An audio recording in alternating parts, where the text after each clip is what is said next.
Mahal kong anak, huwag kang matakot sa mga pagsubok na dumarating sa iyong buhay. Alam ko ang bawat pait, bawat luha at bawat bigat na iyong dinadala. Hindi kita kailanman iiwan ni pababayaan. Sa gitna ng iyong pagod at pangamba, ako ang iyong sandigan.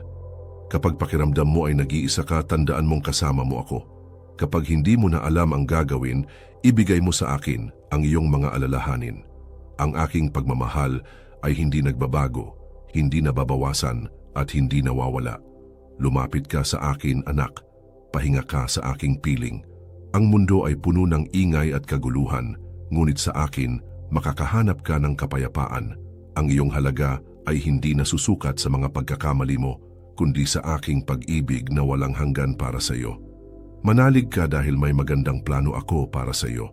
Magtiwala ka dahil hawak ko ang iyong kinabukasan.